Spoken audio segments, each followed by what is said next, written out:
السلام علیکم۔ Daily golf Urdu میں خوش آمدید۔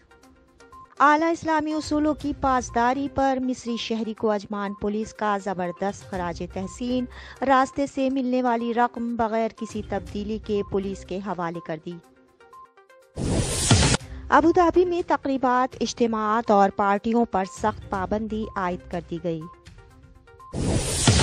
دبئی میں یارڈ پارٹی مہنگی پڑ گئی، پارٹی شرکا کی جانب سے ماسک نہ پہننے اور سماجی فاصلے کو برقرار نہ رکھنے پر بھاری جرمانہ، یارڈ کمپنی کا لائسنس معطل کر دیا گیا۔ متحدہ عرب امارات نے کورونا ویکسینیشن سے متعلق اہم فیصلہ کرتے ہوئے اعلان کیا ہے کہ فی الوقت ویکسین صرف بڑی عمر کے افراد اور بیماروں کو لگائی جائے گی۔ اب خبروں کی تفصیل۔ ابوظہبی میں تقریبات، اجتماعات اور پارٹیوں پر سخت پابندی عائد کر دی گئی۔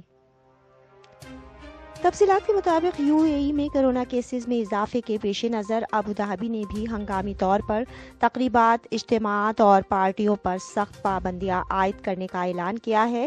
Abu Dhabi emergency crisis and disaster committee کی جانب سے اعلان کیا گیا ہے کہ تمام پارٹیوں اور اجتماعات پر 7 فروری 2021 سے پابندی عائد کر دی گئی ہے۔ تاہم اس معاملے میں کچھ استثناء بھی دیا گیا ہے۔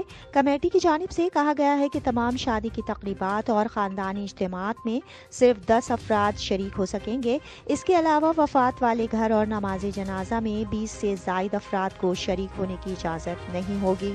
ڈیزاسٹر مینجمنٹ کمیٹی کی جانب سے تمام کمرشل، معاشی اور سیاحتی مقامات پر بھی لوگوں کی گنجائش گھٹانے کا حکم دیا ہے اور ان سرگرمیوں میں بھی کمی کر دی گئی ہے۔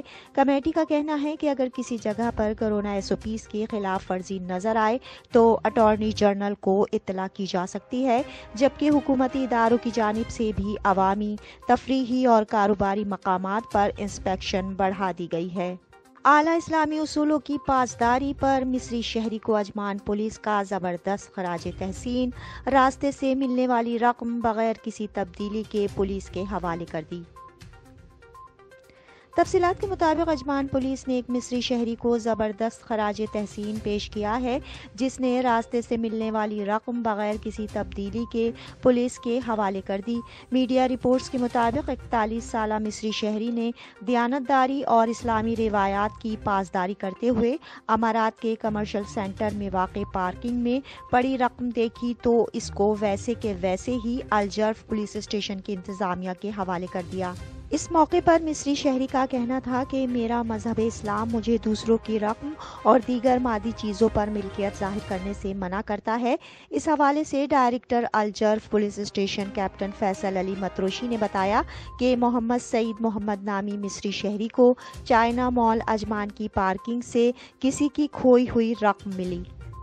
دبئی میں یارڈ پارٹی مہنگی پڑ گئی، پارٹی شرکا کی جانب سے ماسک نہ پہننے اور سماجی فاصلے کو برقرار نہ رکھنے پر بھاری جرمانہ، یارڈ کمپنی کا لائسنس معطل کر دیا گیا۔ تفصیلات کے مطابق دبئی پولیس نے یارڈ پارٹی میں شریک افراد کی جانب سے ماسک نہ پہننے اور سماجی فاصلے کو برقرار نہ رکھنے پر بھاری جرمانہ عائد کر دیا ہے۔ خلیج ٹائمز کے مطابق یارڈ پارٹی کی ایک ویڈیو منظر عام پر آئی جس میں شرکاء کو بغیر ماسک پہنے اور سماجی دوری کے اصول کو نظر انداز کرتے دیکھا گیا۔ پولیس نے کورونا سے متعلقہ حفاظتی اقدامات کو نظر انداز کرنے پر پارٹی انتظامیہ پر 50,000 درہم کا جرمانہ عائد کر دیا ہے۔ اس کے ساتھ ہی دبئی ٹورزم ڈپارٹمنٹ نے یارڈ آپریٹر کا 1 مہینے کے لیے لائسنس بھی معطل کر دیا ہے۔ متحدہ عرب امارات نے کورونا ویکسینیشن سے متعلق اہم فیصلہ کرتے ہوئے اعلان کیا ہے کہ فی الوقت ویکسین صرف بڑی عمر کے افراد اور بیماروں کو لگائی جائے گی۔ تفصیلات کے مطابق متحدہ عرب امارات کے سرکاری خبر رساں ادارے WOM نے وزارت صحت کے حوالے سے ایک بیان جاری کیا ہے جس میں کہا گیا ہے کہ کورونا ویکسینیشن عارضی طور پر صرف بڑی عمر کے افراد اور بیماروں کے لیے دستیاب ہوگی۔ بیان کے مطابق ویکسینیشن کے حوالے سے مذکورہ فیصلہ کرونا وائرس کے مریضوں کی شرح میں بے پناہ اضافے کے بعد کیا گیا ہے۔ اس فیصلے سے وائرس کی روک تھام میں مدد ملے گی۔ بیان میں یہ بھی کہا گیا ہے کہ آئندہ 1 سے 1.5 ماہ کے دوران صرف عمر رسیدہ اور مخصوص بیماریوں میں مبتلا افراد کو ویکسین لگائی جائے گی، تاہم آبادی کے دیگر طبقے بھی ویکسینیشن سے کچھ عرصے بعد مستفید ہو سکیں گے۔ اب تک کے لیے اتنا ہی۔ اگلے بلیٹن تک کے لیے خدا حافظ۔